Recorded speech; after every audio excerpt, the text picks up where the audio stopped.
ስውሯን ጨምሮ በደብረ ብርሃን መስመር ብዙ መንፈሳዊ ጉዞዎችን ሄጃለሁ።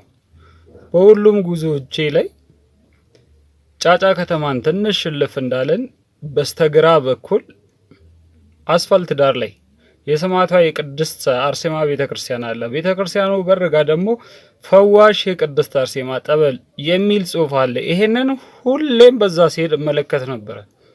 ከዚህ ቀደም በሰራውላችሁ ቪዲዮ መጋቢት 4 ሐሙስ ዕለት ስውሯ ማርያም ደርሶ መልስ ሄጄ ነበረ። ጸበል አላገኘሁም እና እዚህ ድረስ መጥቼ እንዴት ጸበል ሳላገኝ ጸበል ሳልጠመቅ ሄዳለሁ እያልኩኝ በማሰብ ላይ ሳለውኝ ያቺ መንገድ ላይ ሳያት የነበረች የቅድስት አርሴማ ፈዋሽ ጠበል የሚል ጽሑፍ ትዝ አለኝ።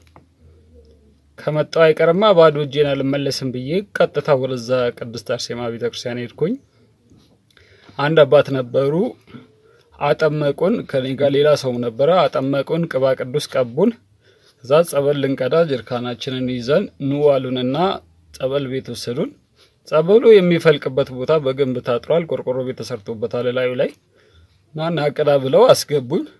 ስገባ የሚፈልቅበትን ሳይ የሚገርም ነው እና ከቀዳውኝ በኋላ አባታችን እስቲ ስለዚህ ጸበል ትንሽ ይንገሩን አልኳቸው እና ታሪኩን ሲነግሩኝ ይህ ጠበል መጀመሪያ የአካባቢው ነዋሪዎች የሚጠቀሙበት ምንጭ ነበረ እና ጠበሉ ለመጠጣት ከባድ ነው እና ቤት ወስደውም ለእህልም ድፍድፍ ሲደፈድፉም ሲያቦኩበትም እንደሌላ እንደምናውቀው የምንጯ ሊጠቀሙበት አልቻሉም።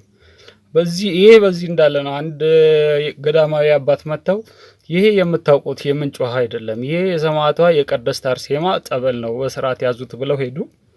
ከዛ በኋላ ነው የገዳሙ ያሉ የቤተክርስቲያኒቱ አባቶች ከአስተዳዳሪው ጨምሮ የአካባቢው ምዕመን ተረባርበው ቆርቆሮ ቤት አሰሩላትና ጠበሏን በክብር ያዟት እና ምን ተፈጸመበት እስቲ ከዚህ የሚነግሩኝ ነገር ካለ ስላቸው እኔ እንኳን እዚህ አጥባቂ ነኝ። እዚህ ባለውበት እንትን ላይ ጊዜ ላይ ያየዋቸው እስካሁን 4 አይነ ስውራን በርተው አይቻለሁ እና በጣም በካንሰር የሚሰቃዩ የነበሩት ወደ ውጭ ሪፈር ተጽፎላቸው ሊጓዙ የነበሩ ሰዎች እዚህ መጥተው እንደ ድንገት ተጠምቀው ድነው የውጭውም ጉዞ ቀረ፣ ከካንሰርም ነፃ ሆነዋል። ይሄ እኔ ብቻ የማውቀው ነው። የገዳሙን አስተዳደር ከፈለክ ላገናኝና በጣም ብዙ ተአምራት አሉ አሉኝ እና እኔም ሳየው እውነት በጣም የሚገርም ነው እና ጠበሏን ቀድቼ እኔም ተጠምቄ መጣሁኝ እንዳጋጣሚ ሆነውና አስፋልት ዳር ላይ ነሽ፣ ግን ብዙ ሰው አያውቃትም። የሰማዕቷ የቅድስት አርሴማ ወዳጆች የሆናችሁ መንፈሳውያን ቲክቶከሮች እንዲሁም ደግሞ የጉዞ ማህበራት በደብረ ብርሃን መስመር በዛ በኩል ጉዞ ስትሄዱ ስውሯም ኩኪለሽም ጻርቃኔም ወዘተ ሌሎች ጉዞዎችን በዛ መስመር ስትሄዱ እባካችሁን ግዴላችሁም እዛች በር ላይ ደርሳችሁ ተሳለሙ። ጠበሏን ሳትይዙ እንዳትመጡ። በእውነት እናንተም በረከቷ ይድረሳችሁ። የሰማዕቷ የቅድስት አርሴማ ወዳጆች ይህን ቪዲዮ ለሁሉም ሼር አድርጉ። አድራሻዋ ጫጫ ከተማን እልፍ እንዳላችሁ ገጠር መናፈሻ የሚል አለ። እሱ ፊት ለፊት ላይ የቅድስት አርሴማ ቤተክርስቲያን ፈዋሽ ጠበል አለ።